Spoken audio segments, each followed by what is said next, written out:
The shadow of Djoser still stretches across the sands of Saqqara, not in memory alone, but in stone that has stood for over 4,000 years. His step pyramid rises like a stairway to the sky, tier upon tier of weathered limestone, the first of its kind, the ancestor of all Egypt's colossal pyramids.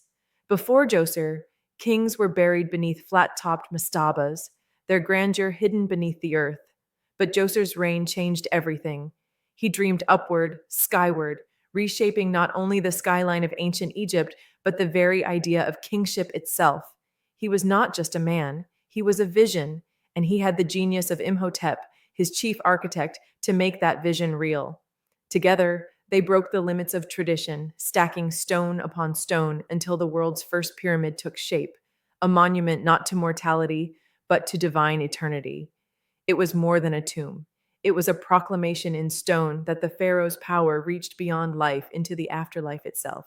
And yet, Djoser's story is more than just a building. He ruled in an age when Egypt's unity was young and its resources vast. His court was a place where religion and politics were woven tightly together, where the pharaoh was both king and living god.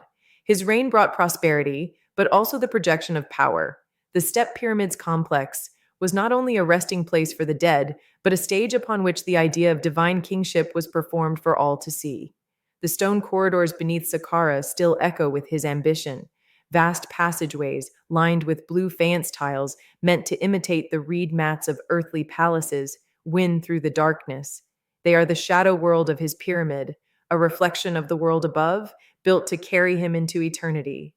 The walls are etched with symbols of renewal, of the Sed festival, the great ritual of pharaonic rejuvenation, meant to renew a ruler's strength and reign.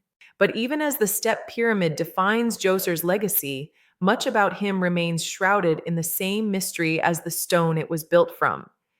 His true family lineage is debated. Some place him as the son of Khasikhemwy, the unifier of Upper and Lower Egypt, others as a ruler whose bloodline was forged in the politics of succession. And while his pyramid shouts his name to the heavens, his life beyond it whispers through fragmentary inscriptions and the fading echoes of ancient chronicles. Djoser's reign stands as a hinge between eras, the end of the old mastaba kings and the beginning of the pyramid builders. He was the first to lay claim to eternity in stone, and in doing so, he redefined what it meant to be a pharaoh. His monument is still there, its steps worn by wind and time, but unbroken. 4 millennia later, it still stands, not as a ruin, but as a reminder that ambition, when carved deep enough into the world, can outlast empires, dynasties, and even the desert itself. To understand Djoser is to understand a ruler who stood at the edge of human possibility and stepped forward without hesitation. His reign was not defined merely by military conquest or the gold flowing into his treasury, but by the reshaping of Egypt's very identity. Before him, kings were mortal in the eyes of their people, sacred, yes, but still bound to the earth.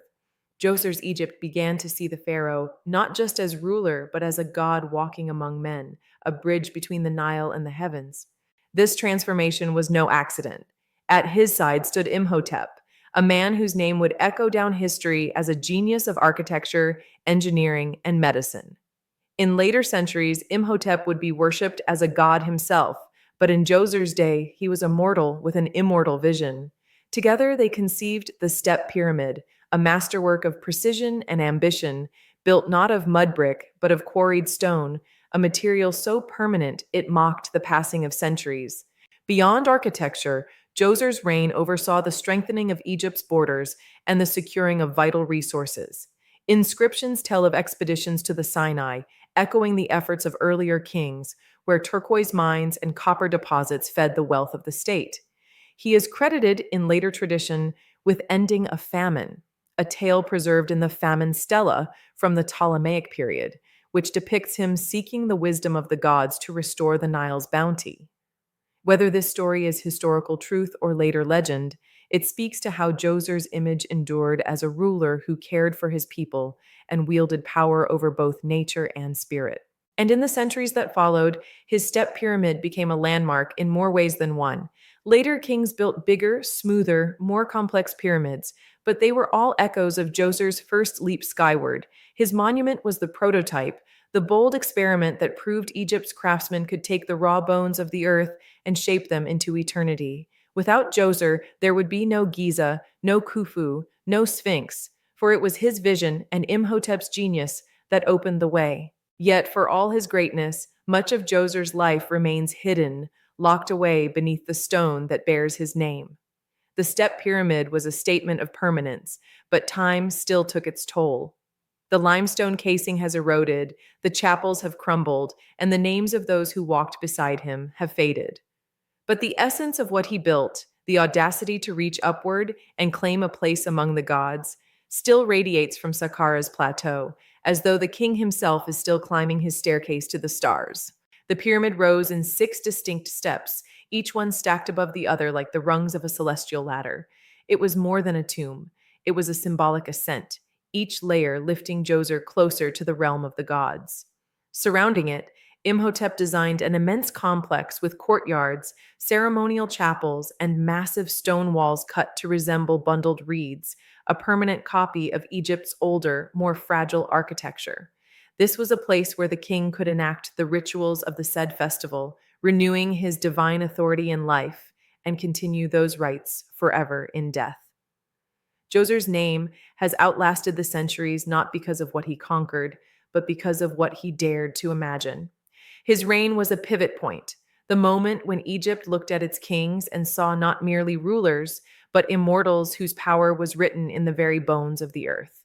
The step pyramid, with its weathered tiers and sunlit face, is not just a tomb, it is a bridge between worlds, a promise that life and kingship extend beyond the final breath.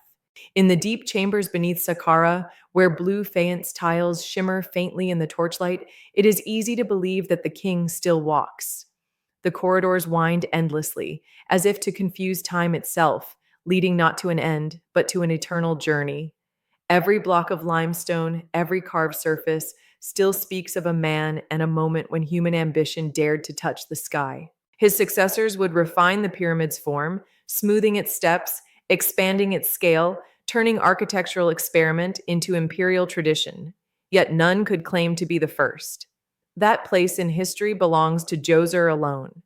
His vision became the seed from which the most iconic symbols of Egypt would grow, and even in ruin, his creation remains a declaration of divine authority in stone. The desert wind sings over Saqqara, carrying with it the low hum of eternity. Centuries have risen and fallen, kingdoms have turned to dust, but the step pyramid still stands, battered, patient, unyielding.